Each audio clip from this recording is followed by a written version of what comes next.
You know, we're surrounded by this invisible logic. It's the hidden code, the secret sauce that powers pretty much everything, from your social media feed to the map on your phone. Today, we're going to make that logic visible. Think about your GPS for a second. You punch in a destination and bam! Instantly it charts the absolute perfect course through this maze of streets. How on earth does it do that? Is it some kind of magic? Well, the secret isn't magic. Not even close. It's actually something much, much simpler. A map that's just made of two things. You've got dots for locations, and you've got lines for the roads connecting them. And that super simple structure, that's what we're going to dig into today. So in this explainer, we're pulling back the curtain. We're unpacking how those simple dots and lines become powerful enough to find the fastest route, connect you with your friends, and even build the very languages our computers speak. All right, first up, the code beneath the surface. We're going to start by looking at the abstract rules and the structures that are, believe it or not, hiding in plain sight. Our very first tool is all about learning to think in networks. It's a concept from something called graph theory, and trust me, it's the key to understanding everything from social media to global logistics.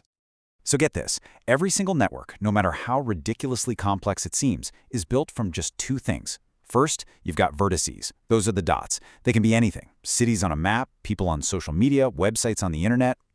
Then you have edges, the lines that connect them. Those are the roads, the friendships, the hyperlinks.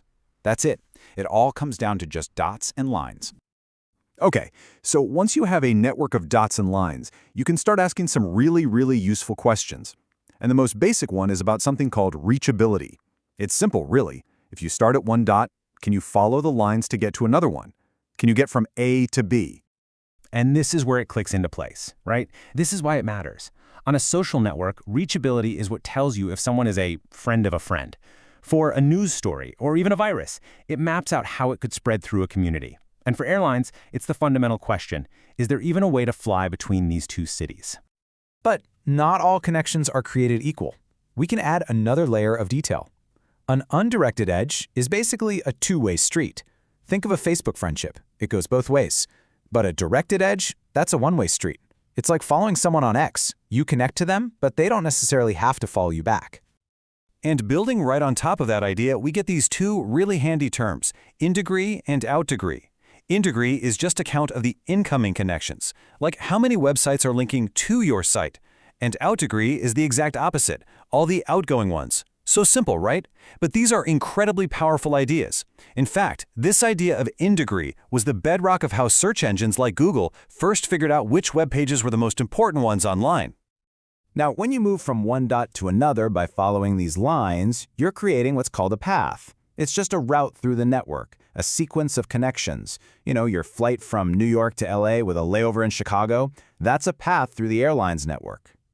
And this brings us full circle right back to our original question about GPS. The shortest path problem is one of the most famous problems in all of computer science. It's the challenge of finding the most efficient route between two dots. And efficient could mean the shortest distance, the fastest time, or maybe the lowest cost.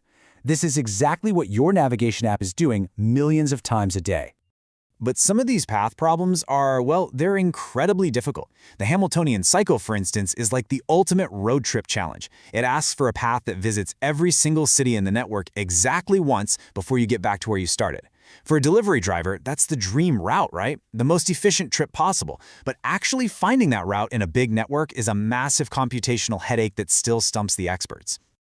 So networks are great for describing connections between things that already exist. But what about the rules that let us create new things? You know, like a valid sentence or a working piece of code. For that, we need a totally different kind of map.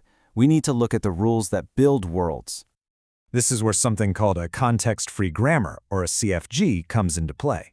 Now, don't let the name scare you off. Just think of it like the grammar rules you learned in school, but for computers. It's basically a formal set of rules that defines how you can piece together different symbols to create valid structures, like a proper sentence, or more importantly, a line of computer code that actually works. And if you map these rules out, it looks a lot like a family tree, or, hey, even a network. You start at the top with an initial vertex, the big idea, like sentence. This then branches out into other nodes, like noun phrase and verb phrase, which finally end at the terminal vertices, the actual words themselves. It's a blueprint that guarantees that whatever you build with it is structured correctly. Okay, our final tool is probably the one you're most familiar with, the flowchart.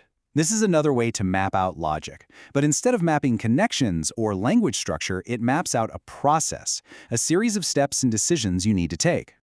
Let's take this simple example. You start with a number, then you hit a decision point. Is the number divisible by 2? Yes or no? That choice sends you down a different path to the next decision, and so on, until you finally reach a result. Did you notice the language there? Path, decision, structure? See? Whether it's a road network, grammar rules, or a flowchart, it's all about following a logical path through a structured system. So, what's the big connection here between all these different ideas? Let's bring it all together for a unified view. You know, these might feel like some pretty abstract theories, but they're not. They're more like X-ray glasses for our digital world.